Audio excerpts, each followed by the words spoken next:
आज मी सकाळपासून मराठवाड्यातल्या 8ही जिल्ह्याच्या जिल्हाधिकाऱ्यांशी संपर्क करून चर्चा केली आहे। सोलापूरच्या जिल्हाधिकाऱ्यांशी देखील चर्चा केलेली आहे। रिलीफ आणि रिहॅबिलिटेशनच्या संदर्भात ज्या काही उपाययोजना आपण केलेल्या आहेत त्या संदर्भातल्या सूचना दिलेल्या आहेत। विशेषतः आता ज्या लोकांना आपण रिलीफ कॅम्पमध्ये हलवलेलं आहे त्यांच्या जेवणाची उत्तम सोय झाली पाहिजे, पिण्याचं पाणी असलं पाहिजे। यासोबत काही ठिकाणी जनावरांच्या चाऱ्याच्या संदर्भात प्रश्न निर्माण झालेला आहे। तर मी जिल्हाधिकाऱ्यांना सांगितलं आहे की तात्काळ चारा घेऊन आणि जनावरांकरता चाऱ्याचा पुरवठा देखील करण्याच्या संदर्भातली व्यवस्था आपण केली आहे। आपण जे 2000 कोटी रुपये ऑलरेडी रिलीज केले आहेत त्याचं वाटप देखील सुरू केलेलं आहे। यासोबत ज्या ठिकाणी घरांच्या मध्ये पाणी घुसलेलं आहे त्यांना तातडीचे 10,000 रुपये देणं याची देखील सुरुवात आपण केलेली आहे।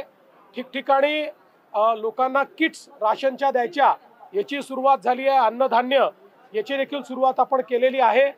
जिल्हाधिकाऱ्यांना मी स्पष्टपणे सांगितलेलं आहे की खालची यंत्रणा योग्य प्रकारे काम करते की नाही बघा, तुम्ही पण फील्डवर राहा।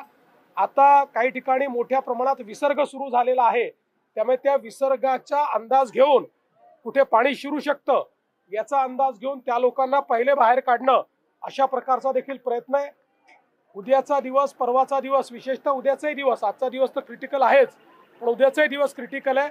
मग हे जे काही डिप्रेशन तयार झालेलं आहे बे ऑफ बेंगॉलमध्ये ते कमी होत जाणार आहे आणि त्याच्यानंतर परतीचा पाऊस असेल, त्यामुळे पुढचे 2-3 दिवस अलर्ट मोडवर राहून कुठल्याही प्रकारची हानी होणार नाही किंवा कमीत कमी हानी होईल अशा प्रकारची व्यवस्था करायला आपण सांगितलेली आहे।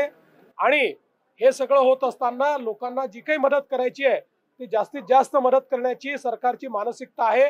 म्हणून आपण हे देखील सांगितलं आहे की सरसकटच पंचनामे त्या ठिकाणी करा, लिनियंट राहा, कुठेही फार कायद्यावर बोट ठेवून, फार नियमांवर बोट ठेवून लोकांना त्रास होईल असं कोणी वागू नका। त्यामुळे त्या संदर्भात एकूण सगळ्या नुकसानीची माहिती आमच्याकडे आल्यानंतर अधिकची काय मदत करायची आहे त्याचा निर्णय सरकार करेल। आदि शक्ती तू जयोस्तुते, आदि शक्ती तू जयोस्तुते।